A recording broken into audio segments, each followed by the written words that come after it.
When at first you don't succeed, try again.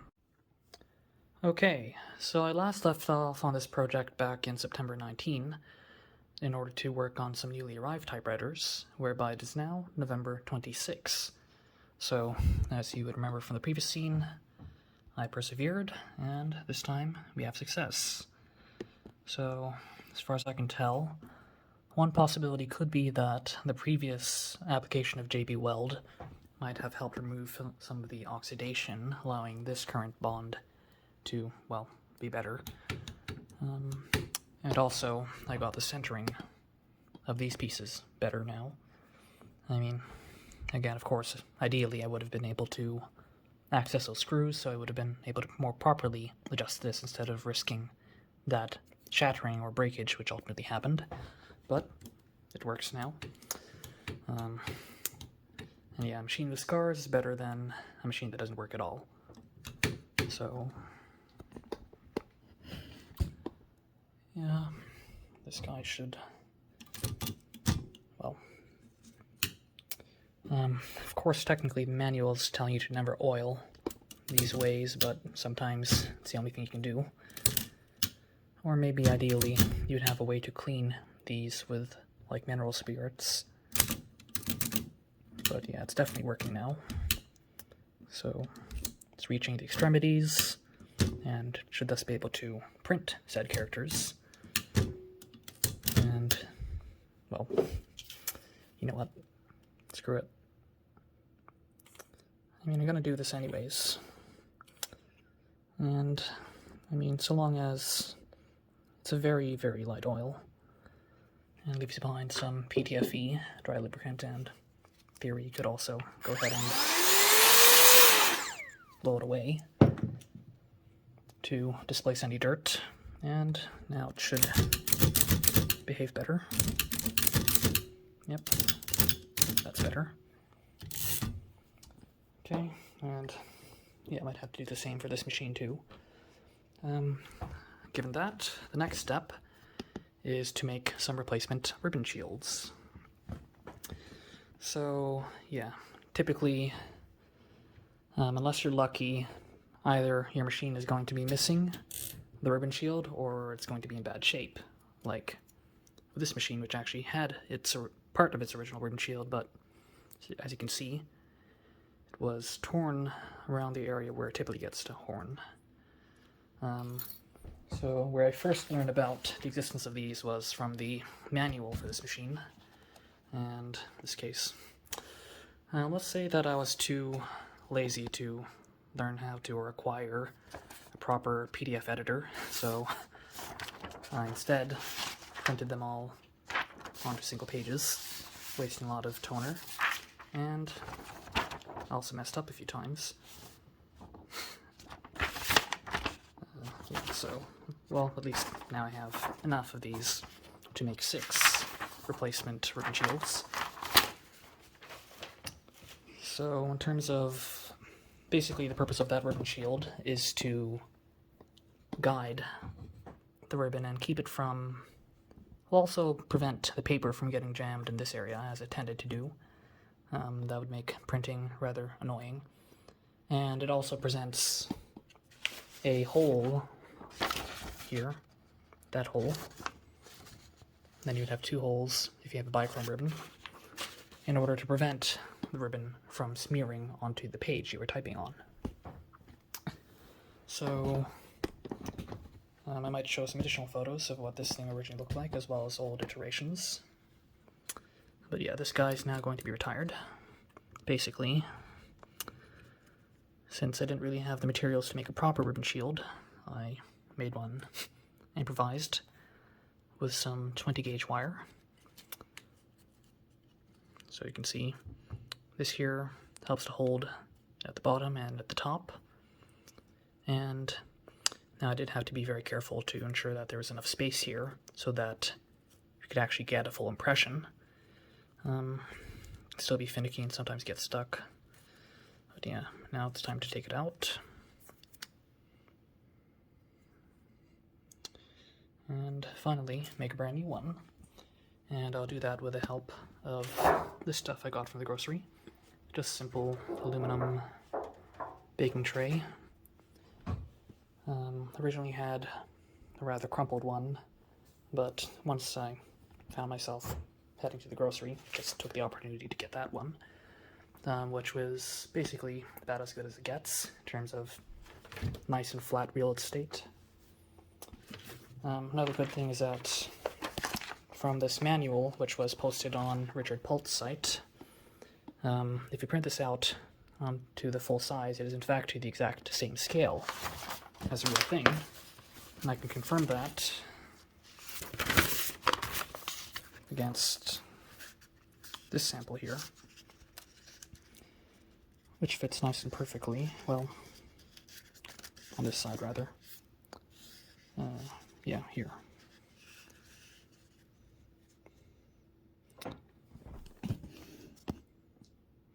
I'll include a link to this manual in the description if you want to print out your own templates for cutting out replacements, though I will have to also do some of my own measurements so that I can cut out these parts, which will fold like this. And in order to stick this onto that aluminum, I'll be using this Scotch Restickable Glue Stick. Basically, ideally it should turn anything into the equivalent of Scotch tape, and hopefully without leaving much residue behind. So, time to get to doing that. Well, looks like I need to start over.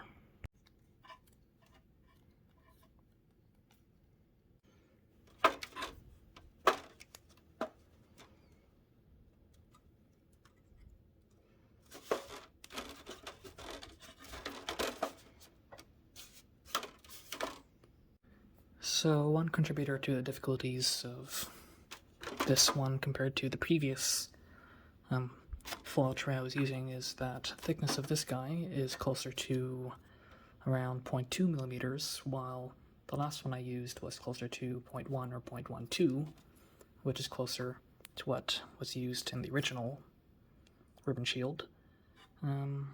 Though, again, this stuff looks like it was more so stamped from spring steel rather than mild steel.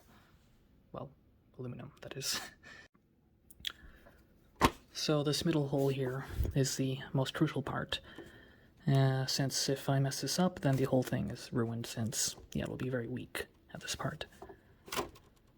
And also figured to cut and fold out the sides to allow me to cut more comfortably. So my new technique is that rather than risking a slippage by trying to press hard and slowly cut in, I instead just push in to the corners just to get those parts done, like so.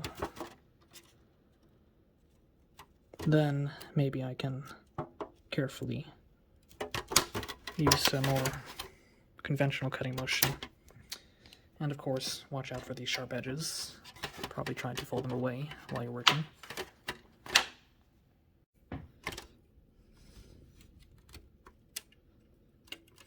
Success. Okay, almost there.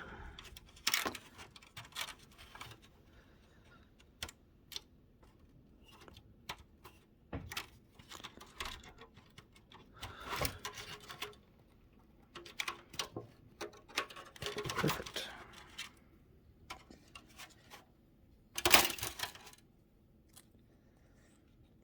Clean enough for my purposes. Here I'm using the end of my hobby knife to help flatten the edges.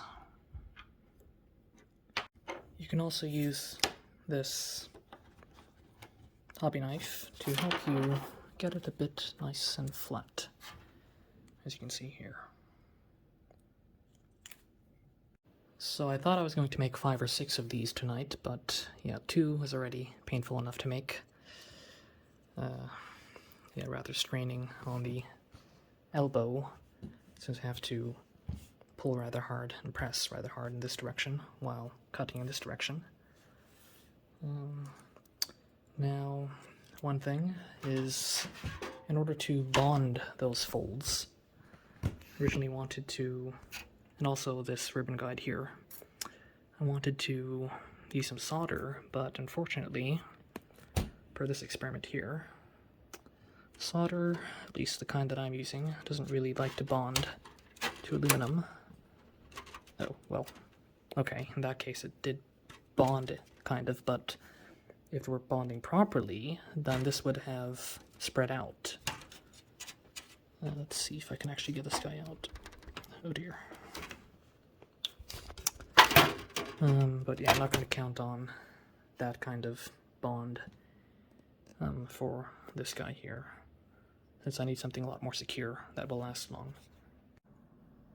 So after practicing with this side here, I've devised the following technique.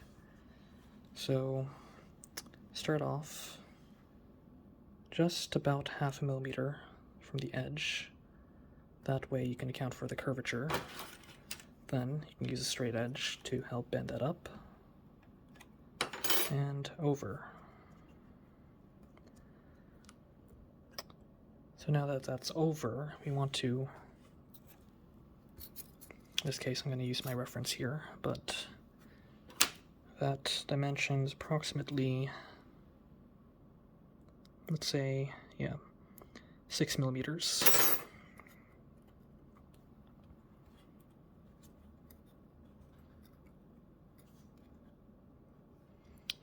So once we have that reasonably aligned, we can then bend that part down.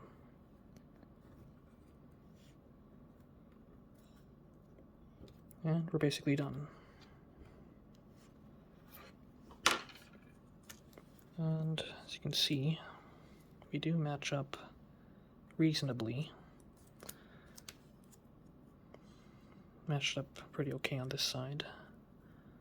Also over here. Might technically be a bit thicker, but that really doesn't matter that much since it's really going to be on a tension basis over here. Okay, well this guy's right now too wide. Yeah, something like that. Oops. Guess I might as well do a test fit, but yeah, there. It'll basically look like this. So now that's clipping in reasonably. Of course I want to bond that. And yeah, looks like that.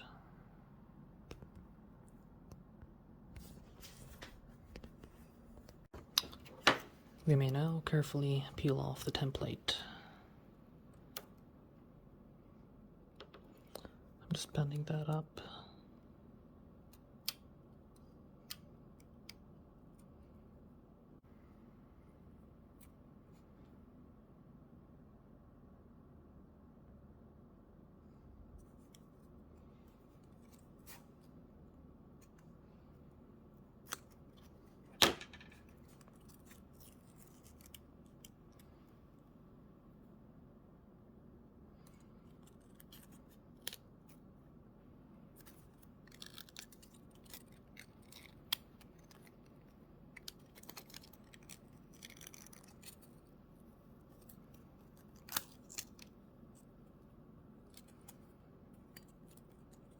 Okay, surface is nice and clean. That bends back down, and we're good. Now, one thing to note is that, of course, in this template, as well as photos of actual original Hammond ribbon shields, is that for some reason they have this, like, pressed area, like where it's kind of, I don't know, knurled or textured, but I personally think it doesn't really serve any purpose, or you can really just live without it. You may use a round ball head or any other tool to help further smoothen these edges.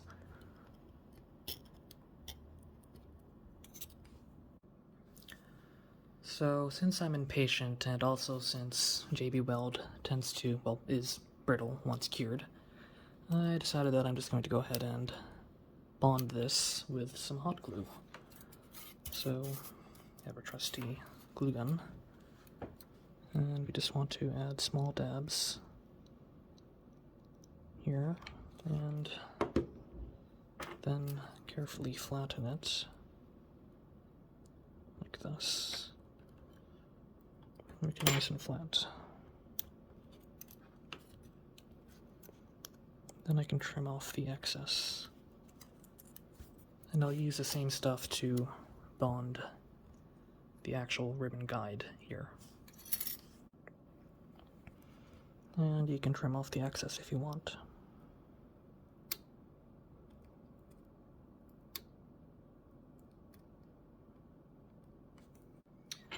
And before continuing, let's go ahead and score some serial numbers.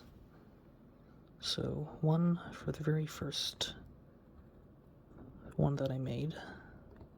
That will go on the Hammond Multiplex, while this one will go on the folding. 1 and 2. Now, for the ribbon guides here, those correspond with these. The original one has a diameter of about 1 millimeter, while my 20 gauge wire has a diameter of 0.8 millimeters, and my 18 gauge wire has a diameter of about 1.2 millimeters. So that means that the original was probably 19 gauge. I don't think they offered, at least this particular brand of galvanized wire, in 19 gauge at Home Depot. But yeah, in this case, given that this guy is technically thicker than the original, I'm going to go ahead and also round up to 1.2 millimeter wire diameter. So here I would recommend some round nose pliers in order to bend those radii. This one here has sharper tips than this. And after cutting that, file the pointy bits with, well, a file. Okay, so we can now go ahead and glue our ribbon guides onto our ribbon shield. So in this case I technically decided to follow the protrusion length of the original, or at least an actual one that I have, rather than the protrusion length in this photo.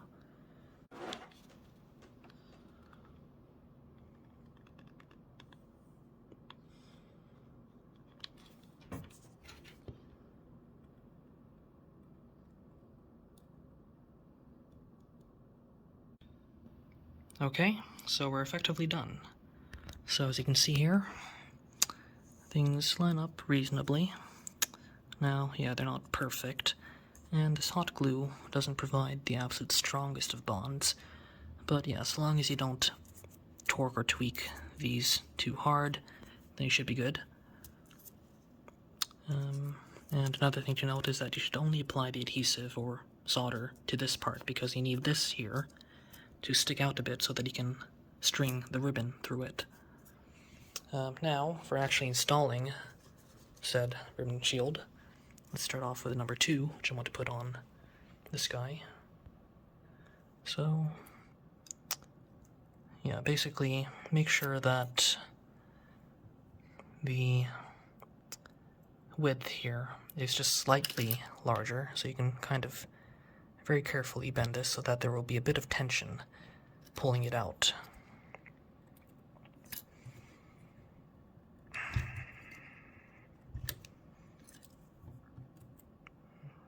Okay, then that should just slide in. Then while pushing the other side, and the bond is ready. Oh, that sucks. But you get the idea. So unfortunately, my hot glue didn't hold. Probably will if I do it again. But yeah, you get the idea. So that will sit there, that will lower, And whenever you type, well, even when you press the spacebar, that will lift your ribbon into place. So that's what it looks like thus.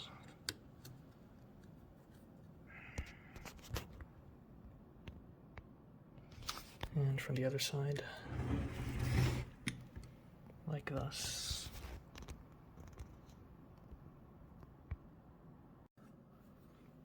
Okay, so I've strung my original re-inked ribbon into the ribbon shield here, mainly just to demonstrate how, at least with my particular method of re-inking, you might end up with rather limited results compared to what you can get from an actual fresh ribbon. So now let's see if it actually makes impressions. Yep, kind of.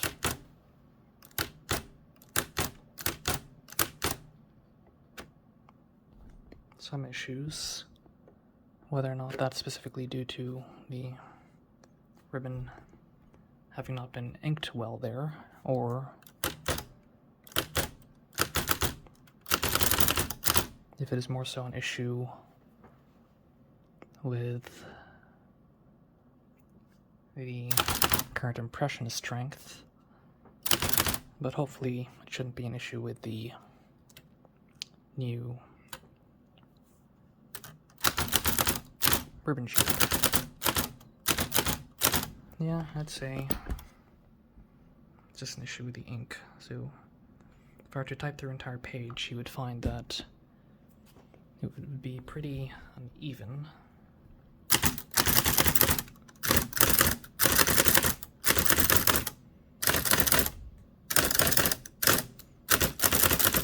We're also getting a bit of bleed. Whether or not that's due to that part being over-inked, but yeah, again, the important and good thing is that our ribbon shield is thin enough to allow for impressions to be made.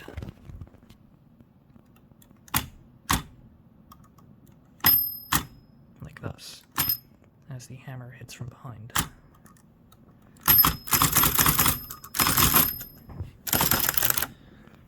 Let's see how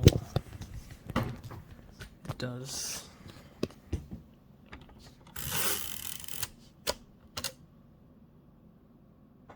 When on capitals. Yeah, not ideal.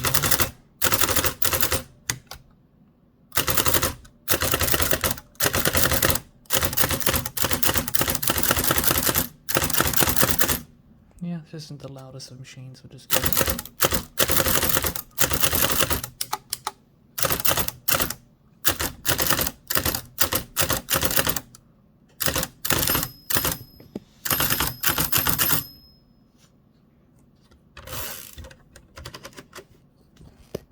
Here you go.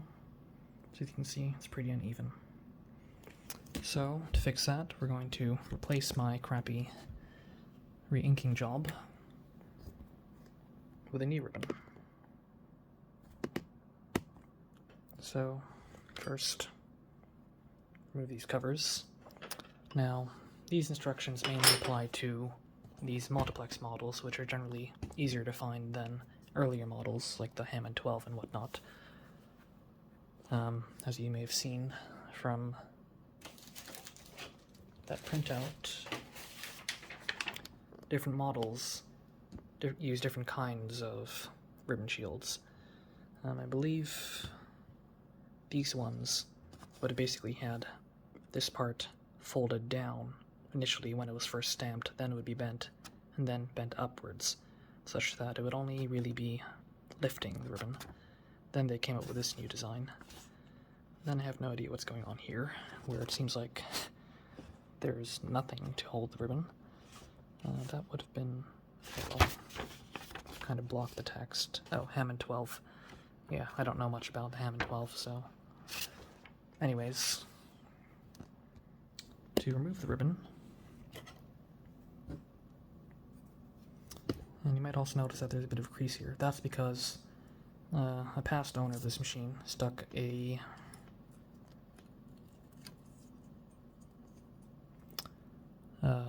1/2" ribbon instead of a 7/8" ribbon, which is what these Hammonds are supposed to use. And now it's going to take quite a good amount of time to remove this. Oh, well, okay. I'll just pull. Oops.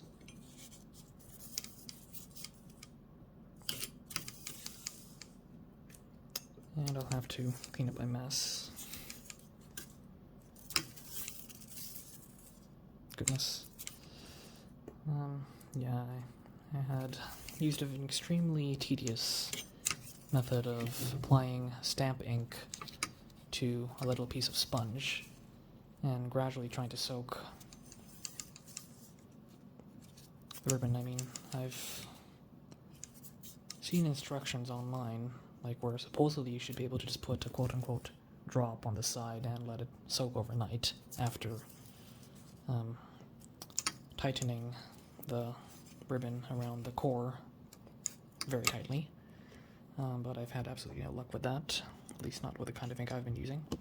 So you can see, at least with this model, or multiplex models, they use a clip approach for holding the ribbon on. So in this case, I can just use my tools, since I don't want to dirty my fingers.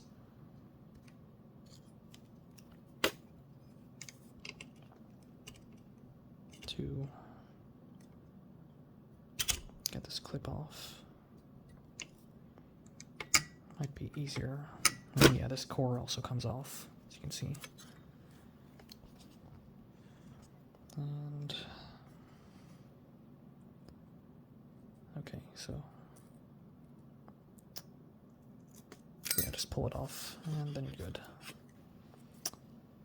I don't know if they've explicitly painted these black, or if they just let it become black over the years from all the ink. There's your core. Then we'll do the same on the other side. And to manually, well, yeah, this machine, I don't think Hammonds ever had a automatic ribbon reverse. Maybe with the Veritypers they might have added that feature, but yeah, you have to manually push it to choose which side will get wound. And I think the middle mode might be neutral. Yeah, kind of, but I wouldn't trust that. Okay. Okay, so to replace that ribbon, we'll be using some 7/16" ribbon obtained from Baco Ribbon Supply. Interestingly enough, because they didn't have any nylon ribbon in stock in this size, the seller figured to just give me the remaining stock of silk ribbon for the same price as nylon, so that was nice. So yeah, Baco Ribbon Supply is a great place to get bulk ribbon, though I believe they won't be supplying any new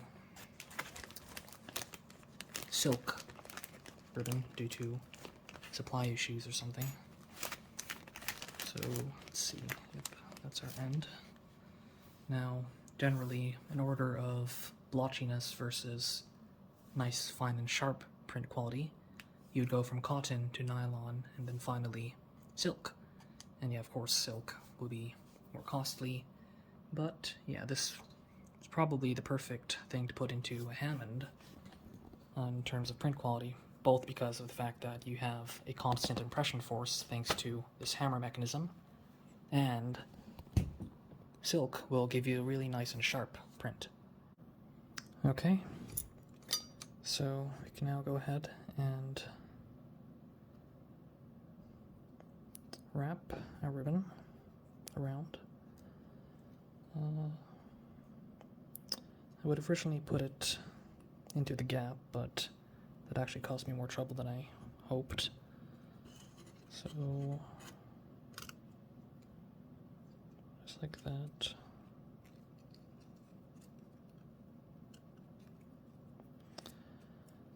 If you want, you can wear gloves.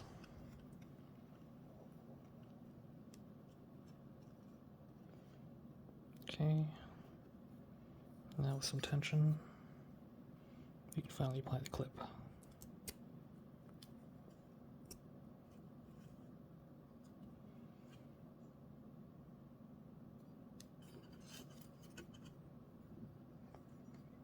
And then that will just stick on like this.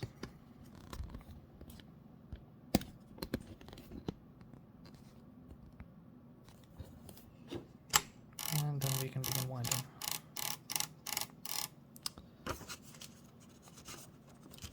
And for that, I would suggest having some way to hold your spool.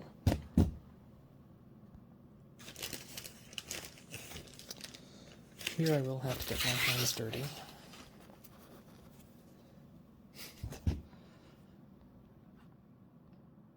And manually hold a spool.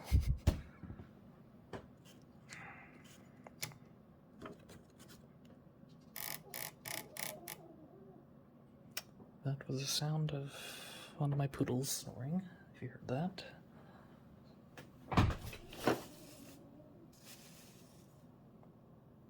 Here.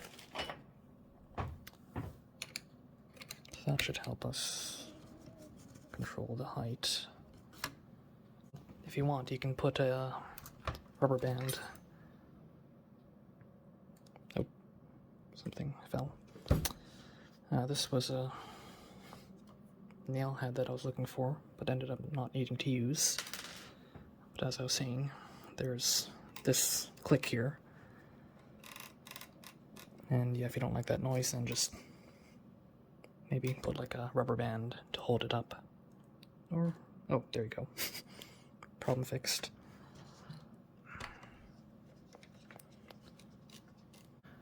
Might as well go ahead and actually string this ribbon. So we go into here, to this gap. Same thing here. Then you want the ribbon to go behind those two vertical parts. Straighten that out. And then you want it to go under. There you go.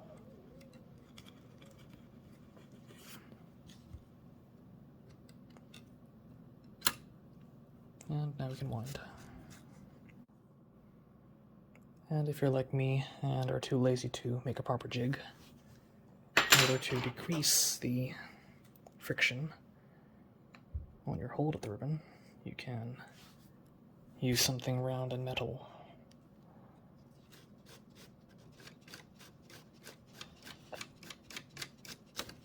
There you go.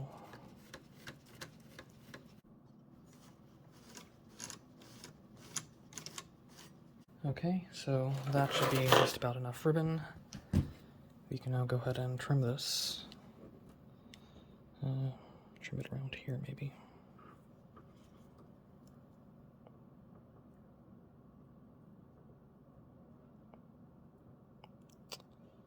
These cheap scissors aren't always the best for cutting fabrics, but works.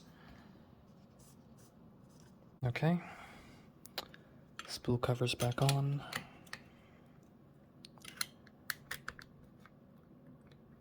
And should be good to go.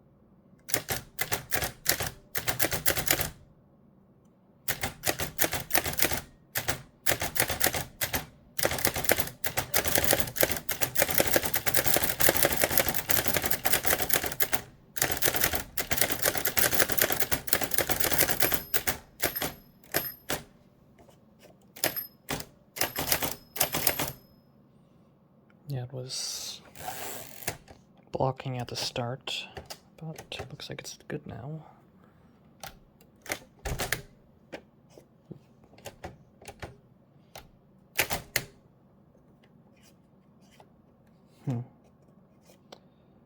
That might just be due to the impression strip being too tight at that spot.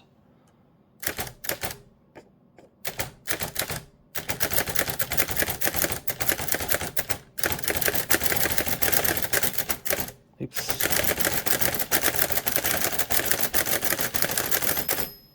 Reasonably fast machine.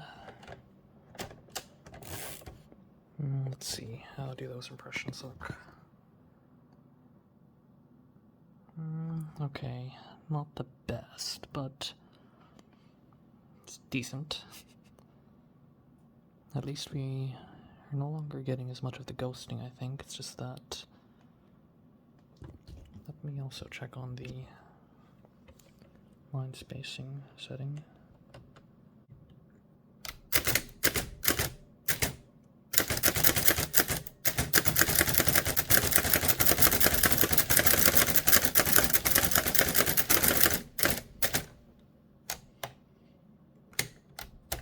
Let's try typing in caps.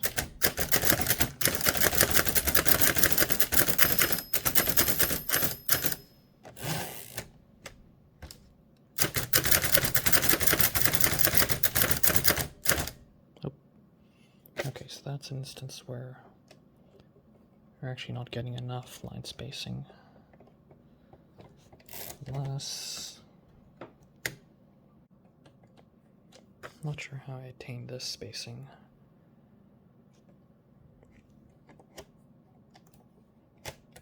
That's for double.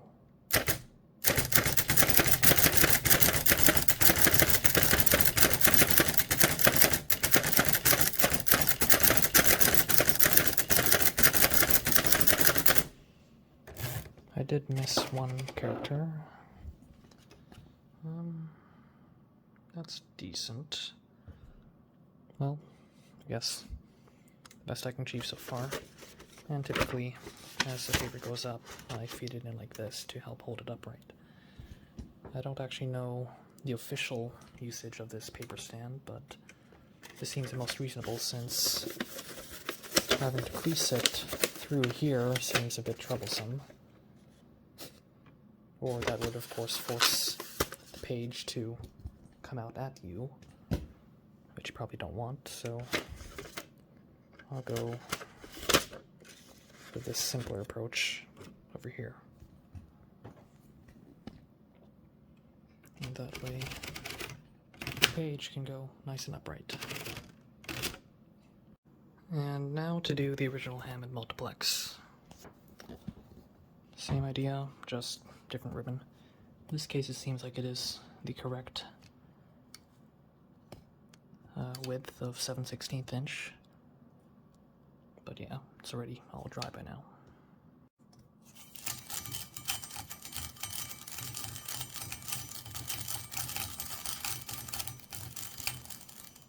I'm guessing, yeah, that sound that you're hearing is because it was all stuck to the bottom.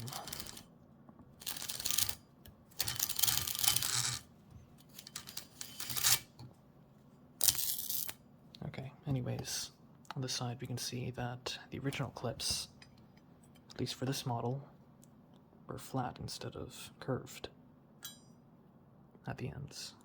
Oddly, it is also the case that the left clip here is a bit shorter than the right clip, and a bit bigger in diameter. I'm not even sure if this one's original. This wooden core also has a crack in it, though that really won't matter, so long as you have that pin there helping to keep it spread out. You can also notice the uneven splotches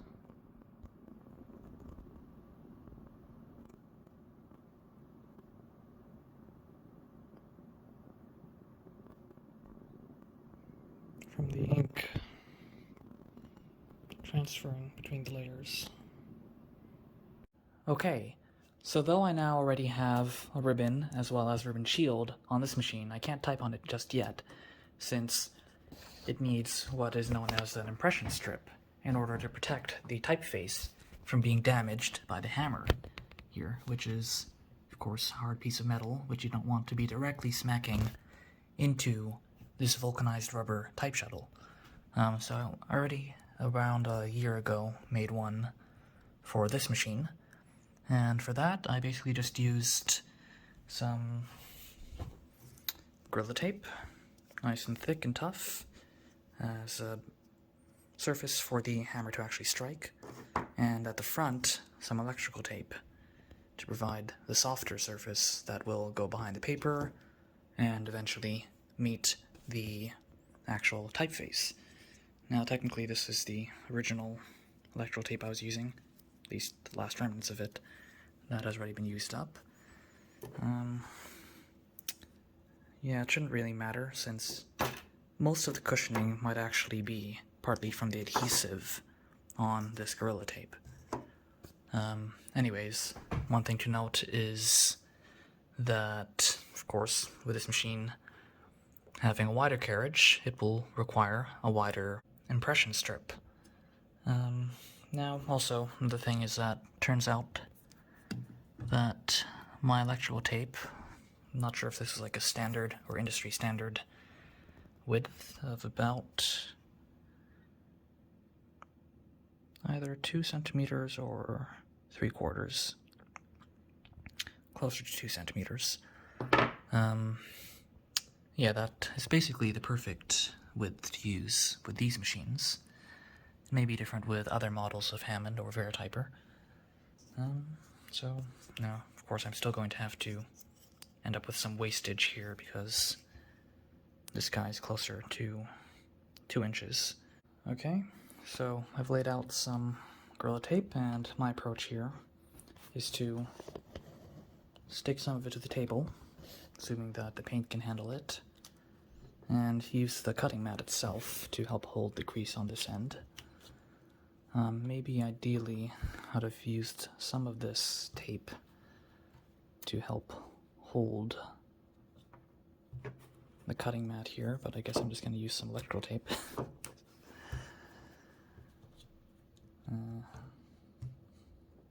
Since my Gorilla Tape's already occupied.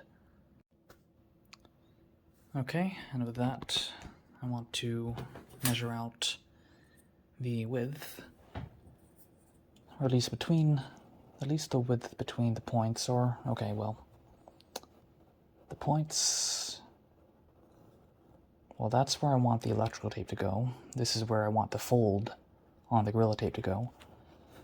As for why I'm using a meter stick instead of a foot ruler, that's because I keep on losing my foot rulers. So that's just about exactly 28 centimeters. And I want approximately, well, on this end I used about 9 millimeters of fold.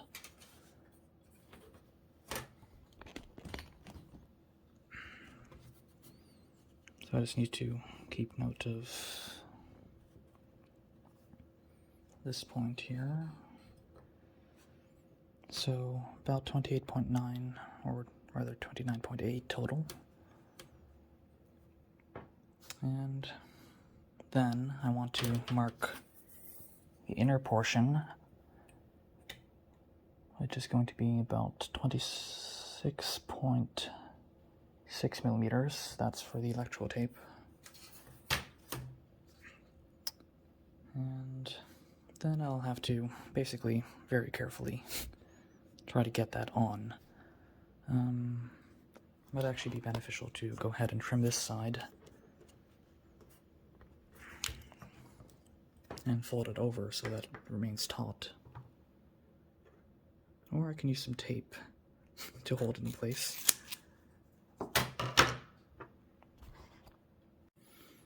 Now, when unpeeling your electrical tape, I would recommend going ahead and contacting the inner parts and going slowly so as to not stretch the tape too much, since if it gets stretched, then after attaching it to the Gorilla Tape, it might start to contract and warp. ruining your impression strip. And though, yeah, your finger oils will slightly affect the adhesive, of course that doesn't matter if we're sticking it directly onto Gorilla Tape. Now, of course, you don't have to use Gorilla Tape. You could probably use duct tape or other heavy-duty tapes which have a reasonable thickness. So now we have the crucial step where you want to very carefully lay the electrical tape. In this case, I would advise using the edge as a guide, since our stretching of this tape, or peeling it, did cause a bit of warping. So, leaving it... Okay. Crap. And I ruined it. Okay, time to...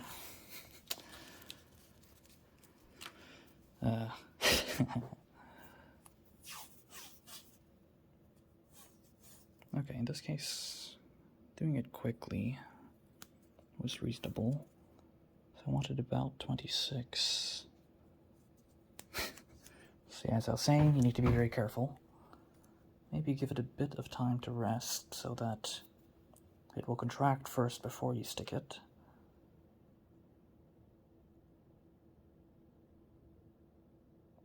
So, now at that edge, and then just very slowly and carefully lay the tape.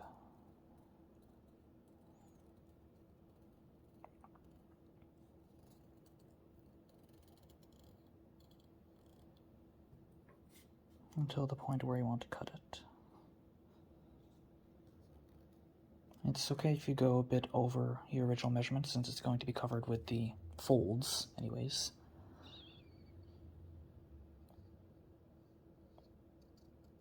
Okay, in this case I technically went a bit too far in this direction, but I can remedy that.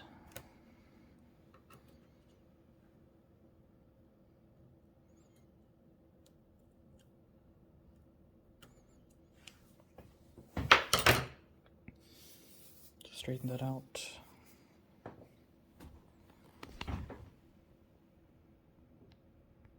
And now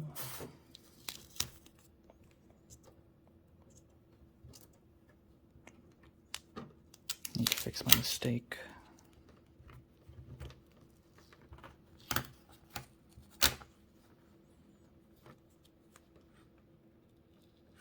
Expose more of this side, and looks like I'm ripping out a bit of, oh no, just tape, more tape.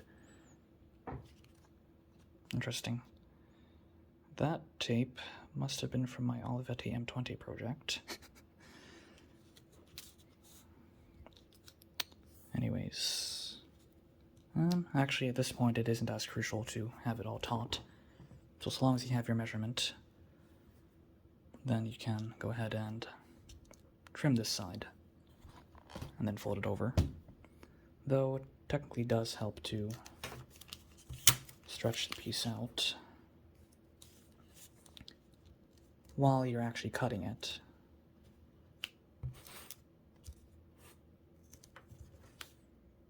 So let's move that. Oops. Psst. Yeah, not ideal. Okay, let's avoid ruining this piece.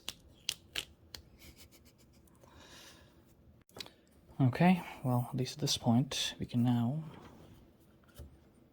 use a straight edge over the electrical tape to help guide our cutting.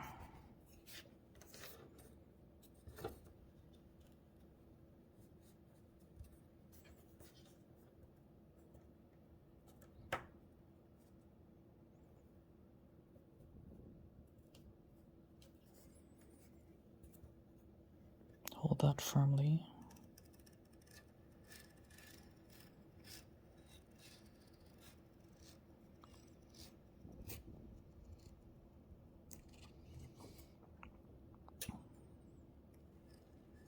Might need to go a second time.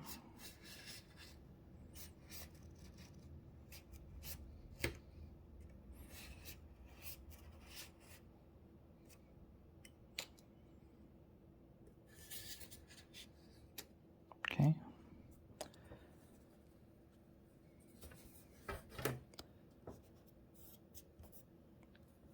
And then I just need to confirm the measurements for these sides. Since approximately 0.7 centimeter or 7 millimeters clearance, so 1.266.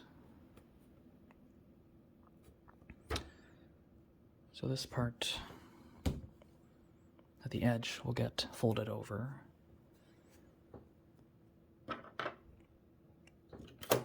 Just make a mark here.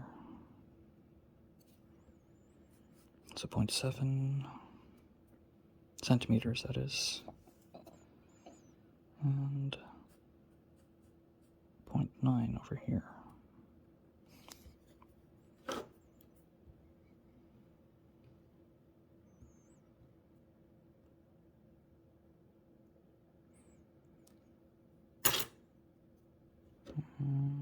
Now I want to remove this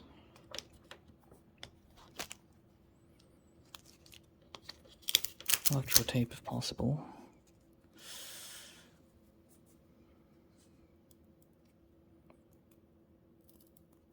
Okay, good.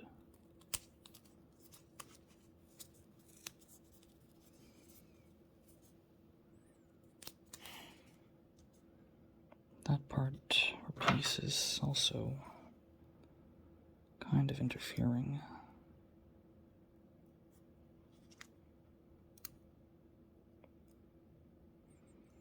It is removable.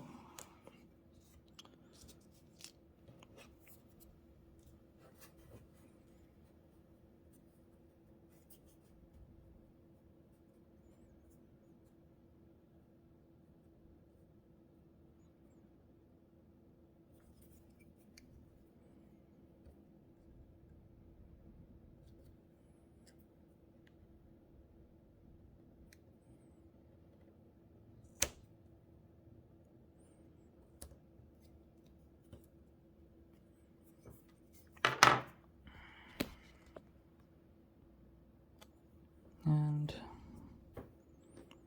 then we can fold it over roughly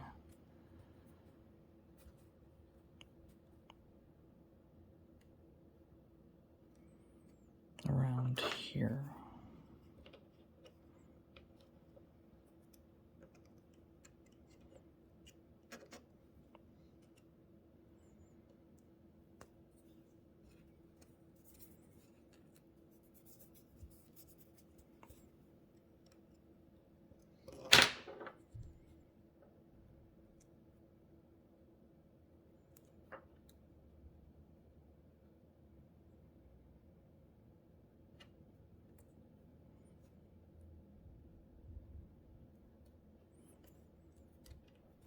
Okay, that's that side done. You can already see a bit of some unfortunate warping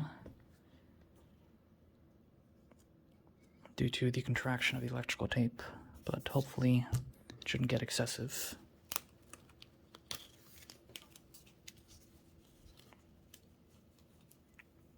Or it will be able to hold itself in a stretch position.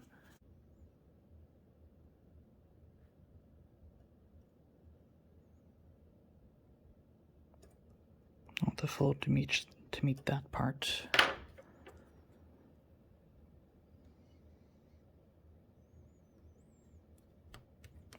Okay, not perfect, but it's done. Other than are now needing to form the holes. And for that, well, first I need to make sure that I measure the distance between these points. It's approximately 27.4.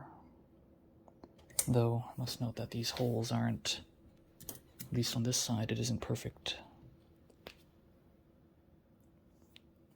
But yeah, in this case I'm going to make it exact so that, well, yeah, so for that one, I had originally made the distance between the holes maybe about like a millimeter or so shorter, so that it would stretch the impression strip reasonably taut, but that actually causes issues with the impression quality due to its interfering with the impression force if it's too tight, especially around the flanks, where the impression strip won't be able to bend as much. So, in that case, I'm going to be more careful. And to actually make the hole, I'm going to use my pin vise.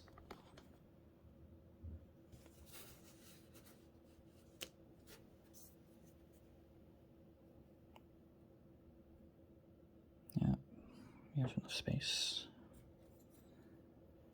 And I'm kind of just eyeing it right now.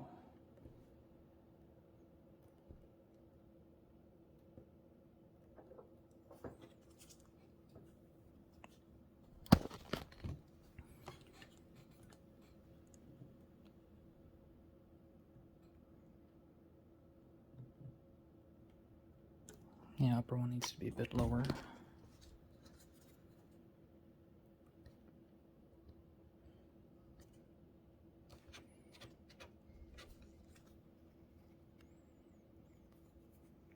I'll go through fully on both sides. I might also use a small round file to help widen it. Probably better tools for this, but, or like punches and whatnot, but this is what I have.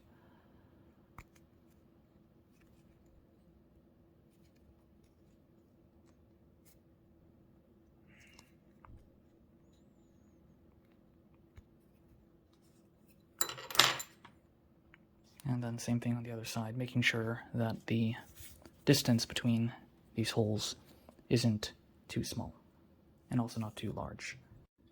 Okay, so in this case a square file might actually be a bit better for widening those holes. Well, I mean, yeah, when it's this sticky and flexible, it's rather hard to actually move material. But just anything that can help make it easier to actually stick into the machine. Okay, so we can now install it. So, starting here, probably going to use a bit of the help of, my pin vise to push it around the holes, or around the pins, the mounting pins. And this has to go behind. Then we can go to the other end.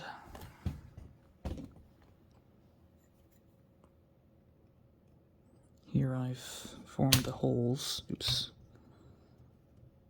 so that it would account for the unevenness.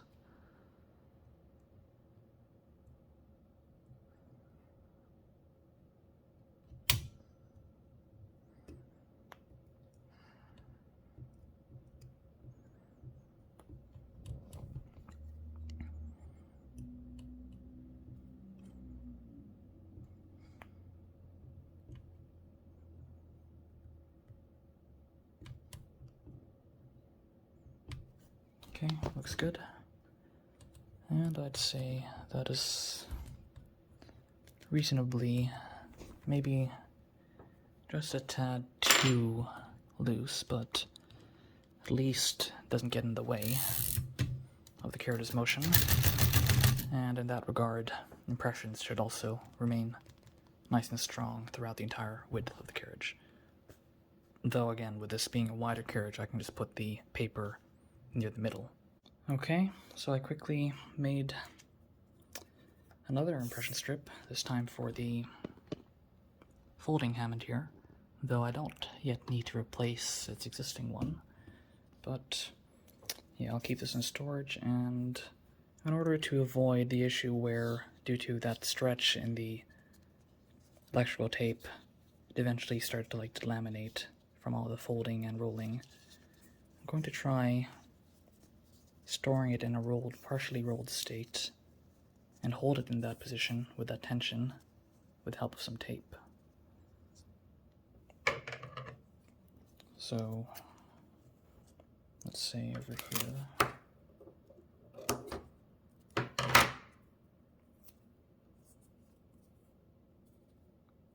something like that, yeah. And hopefully in this state it will be able to remain like thus and keep its adhesion well until the time I need to use it.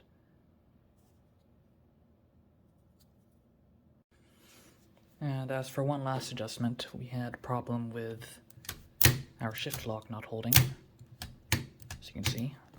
So we should be able to fix that by simply looking at these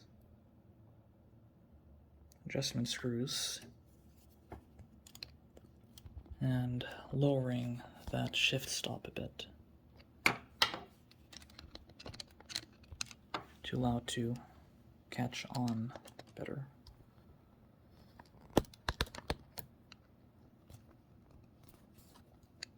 So now that's free to move.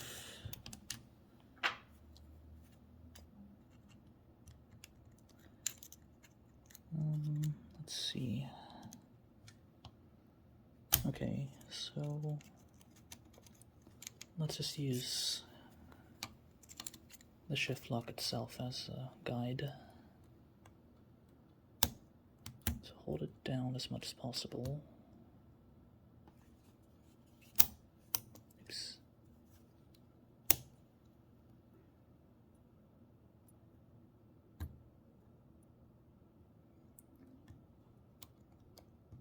And then tighten it.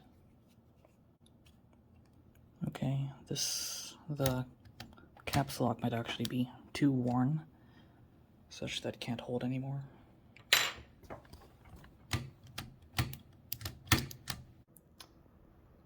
Okay, so after conceding that I'm probably not going to get this shift lock working anytime soon, or at least not without a proper replacement for at least this pawl.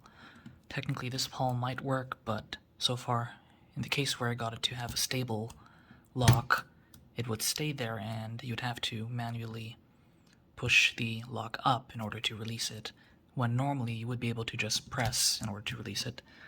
Well, okay, technically that's not the case with the folding Hammond, so maybe you were in fact supposed to push it up. But on most typewriters, you should be able to just... Nope. Here, maybe. Yeah. Normally just pressing the shift key would release the shift lock, but maybe not on these Hammonds. But yeah, other than that, these machines are basically ready to type. I just have to give them a final dust off and put these dust covers back on.